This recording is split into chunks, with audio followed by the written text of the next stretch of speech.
my feel-good breakfast show. Welcome back to your Feel Good Breakfast Show. It's a Thursday morning, so good to have your company. And here we go. Give us the music, Zoe. No, we rehearsed this. Anyway, we're talking Oscar nominations because we are in awards season. And of course, who better to give us the lowdown on who is expected to take what Oscar home than our film expert himself, JP Sebastian. I should hope that I'm a bit better at doing that than you guys are. Right? Trying to give you a drum roll. Scoring music. Do you want to go? 1, 2, 3, go. Nah. Everyone's still waking up. This is going to be an ugly way to start your day. JP making musical sounds with his face. Oh, yes. Lucian Albertine, our floor executive, has brought in The Oscar. the Academy.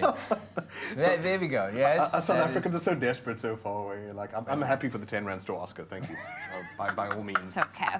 Well, nominations that came out on Tuesday. Yes, they did. And we saw some interesting things. So let's take a look at Best Supporting Actor. Yes, Best Supporting Actor. I think, you know, with a lot of these, because we've just had the Golden Globes now, and because we've just had the Critics' Choice, you feel like there'll be no surprises. Yeah. But I think well, that was way back when. Yes, but that was way. As you were saying it, we were just kind of somehow rolling through the powers highlights. of telepathy. Going through It's going to be its own story one day where I'm like Thanos or something and I can change people's TVs. But nevertheless, so Best Supporting Actor is one of the surprises there is that Sam Elliott from A Star Is Born Yes. would have switched out if you were looking for in the Golden Globes. Timothy Chalamet for Beautiful Boy. Okay. Now, he was a really good performance in that. That's the one where I think we spoke about it. We were giving away the book for it as well, where he's suffering through heroin addiction and he had to put like his heart and soul into it and whatever. Yeah. But the problem is you can call it a snub, but it's just like the Oscars feel like they never have enough. You know, places for nominees. only Otherwise, 5 spots. essentially, everyone is a nominee in Yeah. some or other way. We right? all love them. Like, you know, a mother can't have a favorite or anything like that. But you see there They again do. some deep-seated stuff that we'll thrash that out later. Shame, Zoe. Sorry, Zoe. Lie down on the couch. Councillors now. Sam Rockwell's there for Vice, where he plays George W. Bush. He plays it very well. And a bunch of other names. Richard E. Grant is for Can You Yes. Forgive Me? And Adam Driver's in there. I'm surprised for supporting actor. If you want to take Black Panther to the Oscars, as they have, it's 7 nominations that we'll talk about more about later, is why isn't Michael B. Jordan there for Killmonger? Such a dynamic, like really, like if there was one thing you wanted to point out about it, because I'm a bit cautious about why it's there. If you did want to like award Black cinema, which you must, then why isn't Sorry to Bother You there? Why isn't Blind Spotting to be there? But Black Panther isn't, you know. Anyway. All right. Michael B. Jordan, however. All right. Should have been there. Let's talk Best Supporting Actress. Best Supporting Actress. Now, for me, I fell off the couch when I learned that the movie that I've been raving about very, very hard, Roma. Yes. Yeah, you guys know too well. It's probably burnt into your brains because of this nincompoop. But Marina de Tavira was nominated for that. I really thought that this is a Mexican movie, and we know how America can feel about Mexicans, that it was just going to be shoved off into Best Director or Best Foreign Film. But good grief. Supporting actress as well. That's a big one. I think this is only the second Mexican actress to fall into this category. Wow. But yes, thank you. They're the other names because JP's memory is rubbish. It's okay. Regina King for If Beale Street Could Talk. Like I said earlier, I looked at a still photograph of this woman and just the emotional content in her eyes gave me a lump in my throat. I look forward to seeing that one. But obviously the favorite. I think it's going to fumble a bit now that we're onto these more American awards because it's an English production. They don't feel so bad about leaving that out in the cold. So probably Rachel Weisz and Emma Stone don't stand a chance.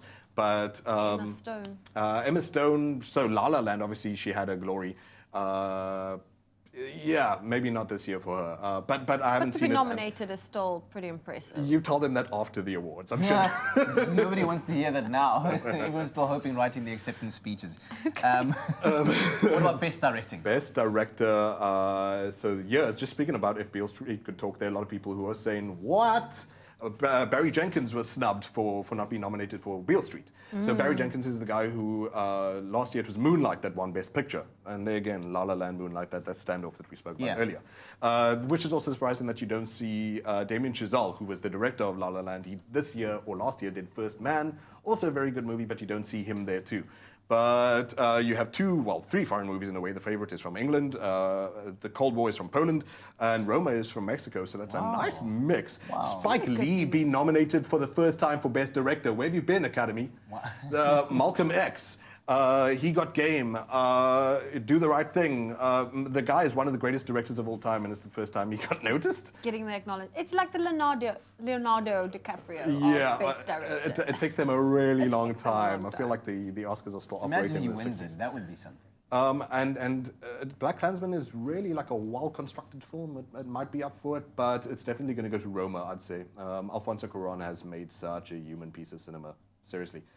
You know, South Africans? Go watch it, please. Favorite movie. Can we chat a bit more later? Yes, we can. Okay, well, stay tuned for that. And, of course, lots more coming up on the last half an hour of your Feel Good Breakfast Show. It's my feel-good breakfast show. Again in the hot seat with JP Sebastian. We're talking all things Academy Awards that are coming up soon, somewhere in February. February 24th. February There you 24th. go. But if you're Mark South your African, calendars. it's 3 a.m. on the 25th. Don't worry, JP's going to watch it for us and then bring us the highlights. Bring us the highlights. That's what he does. The strong cup of coffee. And an adrenaline shot or something. Well, earlier we spoke about Best Supporting Actor, Best Supporting Actress, Director. Let's get into Best Leading Actor. Yes, I mean, you know, shame. I want to talk about all other categories, like technical stuff as well, but you have to talk about the big six. Yes.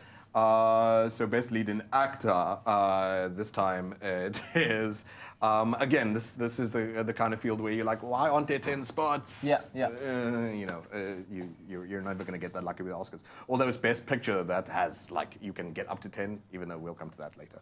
However, thank you, production, for helping Christian me remember Bale. I was names. waiting for them as well. Like, JP is like super slow this morning, but Christian Bale, Vice, obviously where he plays Dick Cheney, which he thinks Satan for. I don't know if he'll do that again at the Academy Awards.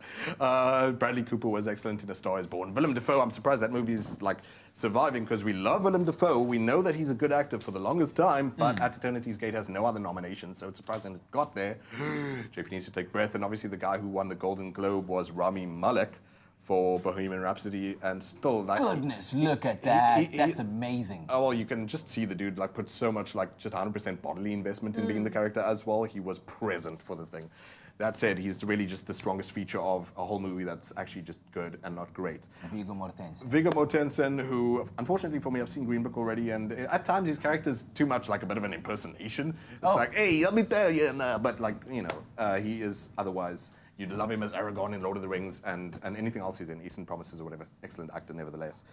Tough one indeed. Oh, my word. I don't know. Do you have a favorite? Drop a name. So I'd say Christian Bale. You know, everyone loves the gigantic transformation, and I mean gigantic. It was like 20 kilograms extra that he did. And you think that you're just going to watch some sort of party trick of a guy impersonating someone, but you can feel it's down to the bones that they studied the character of Dick Cheney. Yeah. Interesting. And the ladies this year, of course, also did not disappoint. Best leading actress nominations? Yeah, I think like maybe some people were surprised about some things, like say Emily Blunt not being there or something. But goodness gracious, when I fell off the couch for seeing Marina de Tavira being nominated for Roma, I fell off the floor afterwards for seeing Yalitza Aparicio being nominated for Roma. What an incredible performance! She's a first-time actress, by the way. Wow. She was studying to be a kindergarten teacher, and her sister said, "Go do this audition," and now she is nominated at the Oscars. Oh my word! So what a story! The first indigenous person of the Americas to be nominated for an Oscar. Last time we saw that was when Marlon Brando sent a Native American to accept his award and, you know, speak on behalf of Native peoples. Yeah. But to see someone who is a dark-skinned person who is like a traditional indigenous American, who, you know, these people are marginalized, speaking Mixtec, not even Spanish, being nominated. Nevertheless, JP's getting, you know, navel-gazing too much here. Glenn Close is also an excellent actress. Is that what they call it? Navel-gazing? Yeah, that's like when you get into your own thoughts too much. But now he's navel-gazing about navel-gazing, which is a bit like Inception. Let's go back to the Oscars. Thank you very much. Olivia Colman won for Golden Globes.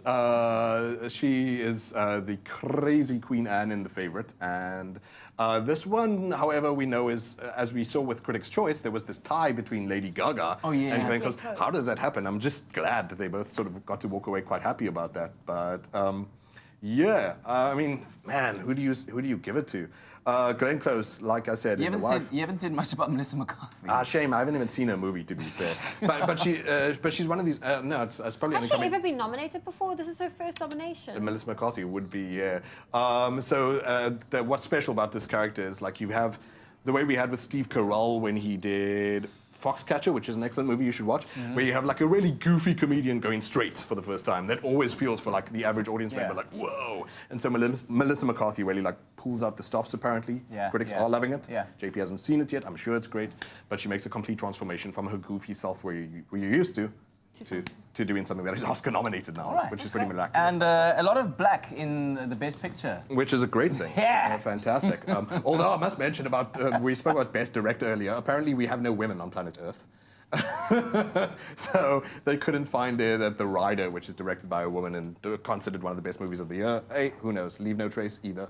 But Black Panther, 7 nominations it has at the Oscars. Well done. You said you were going to talk about that. I feel we're going to do a bit of navel gazing again, but gaze away. Yeah, so if I have to talk about Black Panther, I'd say if you did want to award black cinema, and Black Panther is a good movie, but for me it's not a great movie, then you missed the boat on nominating Ryan Coogler for Creed, the first Creed movie. Why wasn't that there?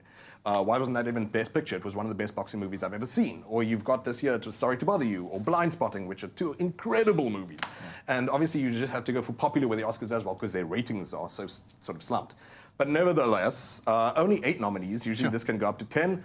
And I like this field. Although Bohemian Rhapsody, it's really just Rami Malek that's the prize. That's the gem in the crown there. Or, well, a bit of a party hat with a gem on it. But Roma, for me, will definitely take it, and also is one of the greatest movies ever made. What's that? The producers are letting us know that your application for your passport to Wakanda has been revoked. At least I can get into Mexico. Anyway, those are the big 6, as JP rightly said, of this year's Academy Awards, and we look forward to the results, which we'll bring to you on the morning of as well. Yes, that's right. Well, JP, Sebastian, have a lovely weekend. Wakanda most of the time.